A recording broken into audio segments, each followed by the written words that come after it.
Olá a todos que estão ligados ao nosso canal, bem-vindo ao programa Novo Horizonte. Inscreva-se ao nosso canal, ative o sino de notificação para receber informações. E não só vá à nossa página do Facebook, que é Olaba TV. Deixe likes, partilhes, pode sugerir também temas, deixar algumas críticas, dizer o que gostaria que fosse melhorado aqui no nosso programa e também não só no nosso canal. Hoje eu recebo Inúcio Ismael. Acredito eu que um e o outro conhece quem é Inúcio, porque Inúcio é popular, não é? Ou és uma figura? Nem tanto. Nem tanto. Brincadeiras. O Inúcio é o nosso painelista de hoje. Vamos falar sobre violência baseada no gênero. Eu pessoalmente falo muito de violência baseada no gênero, mas não entendo tanto assim. Ontem estive a conversa com um grande colega e amigo, Naldo Arnaldo, e não se conhece, não é? Eu disse, nós falamos tanto nos nossos programas de violência baseada no gênero, mas por que nunca chegamos a uma determinada conclusão? Então, ele disse, epa, vai lá falar com o Inúcio vai desvendar esse mito, esse tabu relacionado a esse tema. Então, Inúcio, muito obrigado por ter aceito o nosso convite. Seja bem-vindo ao nosso canal. Mais uma vez, muito obrigado.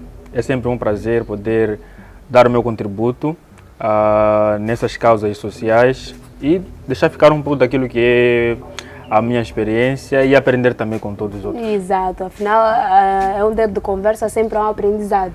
De facto. Pois, eu disse que vamos falar de violência baseada no gênero. Primeiro, antes de mais nada, o que é que quer dizer gênero? Bom, gênero é aquela denominação que a sociedade atribui àquilo que geralmente um homem ou uma mulher faz. Sim. Não é? Então nós temos aquela característica, não é, entre ser homem e ser mulher, biológica, que nós dizemos sexo, e quando é uma concepção social, e quando é aquela ideia do que é ser homem, o que é ser mulher, é que nós designamos gênero. E quando estamos a falar de violência baseada no gênero, o que concretamente quer dizer? Bom, violência baseada no gênero, estamos a dizer aquele todo tipo de violência que acontece com uma pessoa por simples fatos dele ser homem ou ser mulher. Sim. E atenção, essa parte disse de ser homem e ser mulher, mas disse por que quando falamos de violência baseada no gênero, olhamos mais para a mulher? Infelizmente, feliz ou infelizmente, são situações que têm a ver com a nossa construção social, né? Sim. Quando nós falamos de gênero, logo cai-se para a questão de ser mulher, né? Mas nem por aí. É como a sociedade define o papel de uma mulher ou define o papel de um homem. Sem contar também que existem também outras formas de gênero.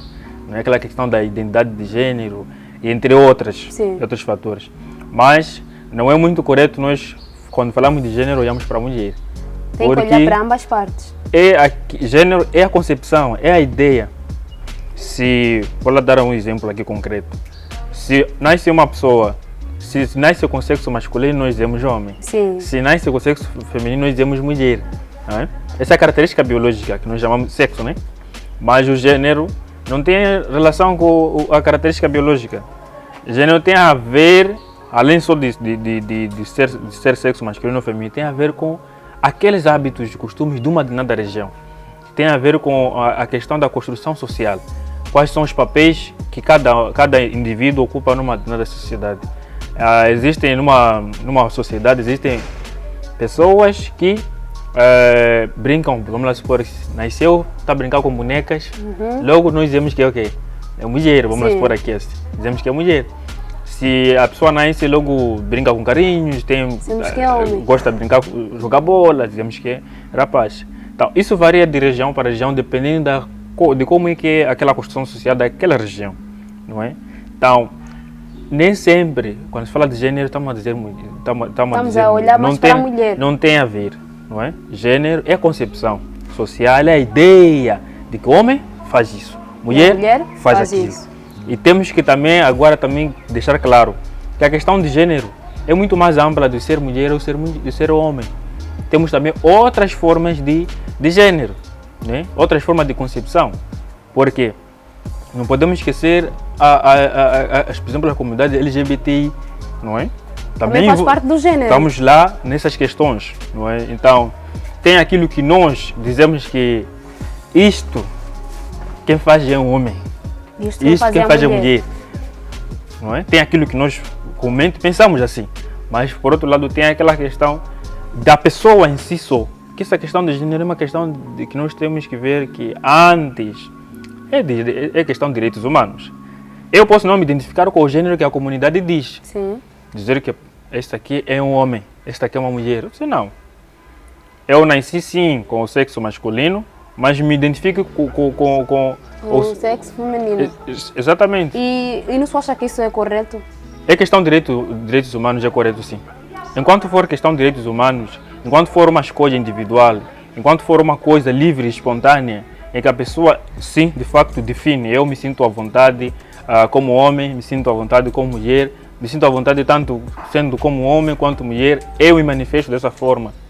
Livre e espontânea vontade, é uma coisa louvável. Sim, por cada um, direitos humanos. Cada um tem sua escolha, pessoa né? Se sente à vontade assim, vamos lá, aproveitar, respeitar, porque feliz ou infelizmente, vou dizer, infelizmente mesmo até, a sociedade, ela primeiro julga, não é? Não vive aquele problema. Sim. Não entra a fundo perceber qual é a situação, não é? Primeiro julga. Depois, quando uma das pessoas que estava a julgar vive aquele mesmo problema, quando sente, é que depois começa a querer olhar mais para a realidade. É aquela coisa, a ferida do outro não dói, né? Sim, sim. Exatamente. Então, eu penso que, quanto à questão de gênero, nós temos que perceber que trata-se de uma questão humana, trata-se de uma questão de direitos não só humanos, mas direitos sexuais e reprodutivos. E por que isto acontece? Por que a violência baseada no gênero acontece? Primeiro, a primeira causa já é a base, gênero, não é? Só de alguém pensar que, porque infelizmente ainda existe na comunidade aquela ideia de sexo frágil. Sim, sim. Né? Gênero frágil. Existem coisas para meninas e coisas para olhar rapazes. para as raparigas como as mais afetadas em questões não só sociais, mas numéricas. Sim, sim. Estatisticamente falando, as pessoas que mais sofrem de violência baseada no gênero são as raparigas, exato. São as mulheres. E elas, pela aquela visão de sexo frágil, pela falta de oportunidade de negociação dos seus direitos sexuais e reprodutivos, também os baixos índices de alfabetismo que temos aqui e altos índices de pobreza, ela não tem espaço para dizer sobre si, não tem aquela identidade, aquela autonomia ou autoridade de gênero, aquela autonomia de dizer e viver a sua saúde sexual e reprodutiva, a sua vida por si. Sim. Então, por esses elementos todos, as pessoas, não é? A comunidade e os outros empurram a mulher para aquela posição mais ínfima da sociedade, não é? Estou a dizer em função dos números, né? Exato. Não quer dizer que os homens não sofrem. E não quer dizer que todas as mulheres também são assim. Exatamente, não quer dizer que os homens não sofrem de violência baseada no gênero. Mas a mulher, só por ser olhada como do sexo frágil, a que não tem oportunidades, a história também já nos revela isso, por exemplo.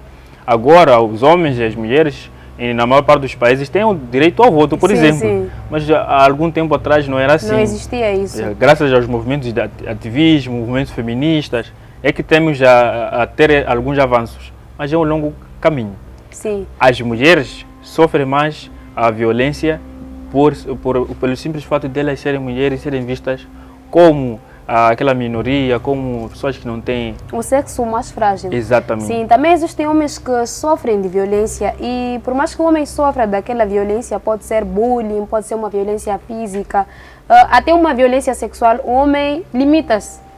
Ele não vai falar para as autoridades, para o secretário do bairro, o homem fica com ele, fica consigo, porque tem medo daquilo aquela nossa cultura, né? Aquele nosso machismo, como quem diz, eu sou homem, se a mulher me violou, não vou me queixar, acha que esse comportamento é correto? Não é correto, não é correto. Eu penso que, infelizmente, sim, posso dizer assim, nós muitas das vezes nós não vivemos para nós. Nós acabamos vivendo para os outros. Para a sociedade. A aparência. Pelo menos a experiência de trabalho que tive mostra que, a maior parte das vezes, nem assim em vida social, as pessoas se preocupam mais do que os outros pensam e deixam de viver sua própria vida. Não é? Nós temos algum aspecto na nossa vida, se achamos que nossos amigos vão nos rir, a sociedade vai fazer pouco de nós, nós nos limitamos. Então eu penso que isto não é correto. Sim. Há um problema de violação dos nossos direitos não importa em que condições aconteça, nós temos que denunciar, não é? Ficar calado não ajuda, isso já é uma coisa que já é por todos sabido. É preferível denunciarmos, termos o assunto a ser resolvido, do que ficarmos aí e ter receio, talvez até os nossos próprios amigos que nos riem, também vivem em situação de violência. É da mesma situação. E nós até pensamos também aquela coisa de que violência é só quando é física. Não, temos vários tipos de violência. A violência psicológica, financeira, temos a violência não só emocional, temos várias outras formas de alguém violar os direitos da outra pessoa, violar aquilo que é a integridade. Sim. Ok. Não fugindo do tema, o Inusso mencionou a violência financeira. Eu não conheço o que é violência financeira. Bom, será que é não ter dinheiro? Não é não ter dinheiro. A princípio já, como por exemplo nós temos nas nossas residências, é um exemplo, temos lá os pais. Sim. Que são os pilares de casa. Os pais, pode ser a mãe ou o pai, quem sustenta a casa. Em algum momento, por uma determinada situação, ela pode não deixar despesa. Não é? Aí é uma violência financeira. Sim, é uma forma também de violência financeira. Durante o relacionamento, não é? Relacionamento assim, marido e mulher ou namorados, há casos em que há algum problema e por aquele problema, sabendo que a pessoa que depende de si ou que precisa de si, precisa daquele valor para as suas necessidades básicas, você não dá dinheiro. Não é? Você não dá dinheiro só para prejudicar aquela pessoa. Eu acho que esse tema, violência financeira, estará mais para uma próxima edição. Vamos abordar mais. Acho que vou convidar mais um painelista e o Inusso também estará presente. Eu gostei, me chamou a atenção, violência financeira. Voltando mais ao nosso tema, né? Como ativista social, já tiveste alguma história de sucesso na violência baseada no gênero? Já conviveu com pessoas assim? Já superaram? Já sim. Já acompanhei muitos casos de violência. Na verdade faz parte do nosso dia a dia, nem trabalhar com questões de gênero. Já tive uma rapariga que sofria violência baseada no gênero e não era só violência física, né? Era, quer dizer, eu agora falo mais de ciclo de violência. Sim. Porque às vezes é um tipo de violência que chama outra e nós no final só vimos a consequência. Mas não percebemos que aquilo era só consequência, houve uma causa por detrás daquele processo todo.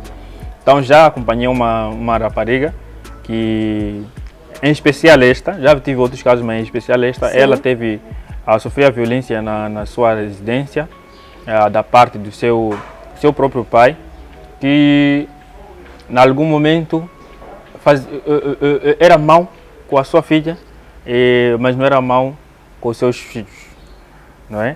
A filha era a única que tinha que lavar pratos, era a única que tinha que cozinhar, era a única. Aí havia uma diferenciação social. Exatamente. Só porque ela é mulher, ela tinha que fazer tudo e muito mais para, como é que diz? Para satisfazer aquilo que é o ponto de vista, sim, do seu pai. Mas veja que isto acontece muito porque os pais acham que estão a preparar a jovem, a moça para a vida marital. Exatamente. Que, às vezes está a violar o seu direito. Infelizmente, isso é uma questão que tem acontecido muito. Sim. E como é que eu descobri essa rapariga? Foi a partir dos nossos trabalhos lá nas comunidades e da intervenção que tivemos. Estava fazendo uma palestra sobre violência baseada no gênero e ela, naquela altura, sentiu-se assim, só que não conseguiu falar muito. Quando nós começamos a aproximar aquela sensibilização, fizemos uma palestra com todos, mas depois começamos a sensibilizar as pessoas assim, em contato interpessoal, uma a uma. Então foi daí que ela puxou-me assim à parte e falou que aquilo que aquela palestra que ela viu, na verdade aquilo vive em casa dela. E a sorte é que tínhamos lá uma líder comunitária conosco naquela palestra e conseguimos aproximar a família, com apoio também dos tios, porque um dos tios é o líder também da comunidade. Da comunidade. Fomos lá aproximar a casa e o pai, inocentemente, ele dizia que para ele aquilo era normal. Estava a preparar a sua filha e ela tinha que ir. E os rapazes acordavam a hora que queriam fazer. Tudo ali era como ele pensava.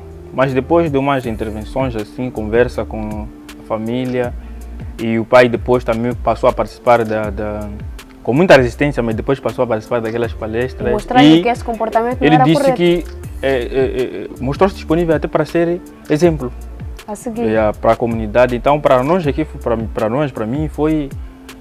levamos alguns finais de semana naquele assunto, mas Sim, depois sim. de quase 2 meses, quase 2 meses, ela passou a ser exemplo, a moça também estava disponível a dar seu depoimento nas palestras que nós fazemos naquela comunidade. Sim.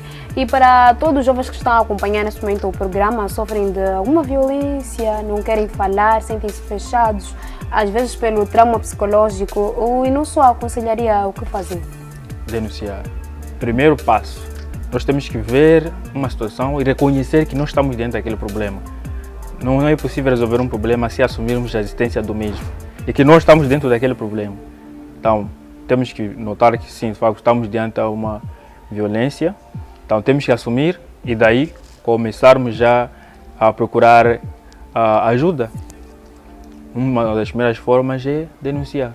Temos vários meios para denunciar, temos vários serviços. Sim. Para casos de violência da criança, tem uma linha Fala Criança, não é? Estou a falar de serviços digitais, tendo em conta o momento que estamos a viver de pandemia. Sim, devido à Covid-19. Nem sempre ok. podemos aproximar, mas temos a linha Fala Criança, temos a plataforma SMS Bis, também pode não só fazer questões, perguntas, mas também pode denunciar também, a plataforma é útil. Temos a plataforma Serviço Pensa, temos outros serviços de saúde disponíveis, temos serviços físicos, o serviço de SAGES também, tem espaço para nós também denunciarmos. Temos o Centro de Saúde do SAGES, também tem espaços também próprios, não esquecendo do principal serviço, que é a própria polícia. Exato. A própria polícia, as lideranças comunitárias. Às vezes temos aqueles casos onde nós desconfiamos que porque vamos queixar para o tio que é amigo de papá. Sim, então, sim. em algum momento, se ver que não é possível, vamos procurar um familiar, alguém próximo, que de facto não vai, em algum momento, nos deixar em maus lençóis. Sim, sim. Então, tem várias instâncias que nós podemos recorrer. Podemos partilhar para os amigos, para as tias, pessoas que de verdade nos querem bem. Ok. Não é? Que não vão nos entregar também.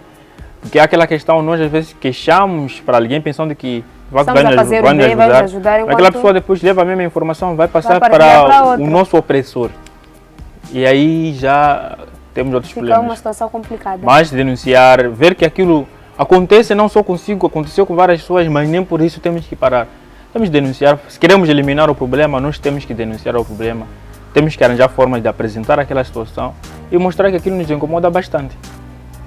Considerações finais a quem vão, a mensagem de agradecimento, uma mensagem-chave, Bom, de uma forma muito breve. Bom, muito breve, não sei se vou conseguir, mas me custa tentar. Sim. Dizer muito obrigado pelo convite.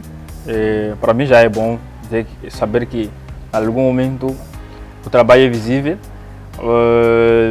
Também agradecer, mandar um forte abraço, aliás, aos meus colegas, aos outros ativistas também, a malta do SMS Bis, da Associação Coalizão também, que faz um grande trabalho neste âmbito.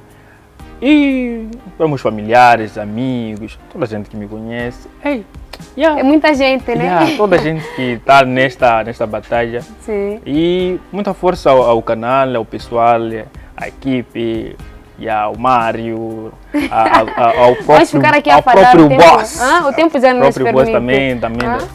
Sim. O boss é anonimato.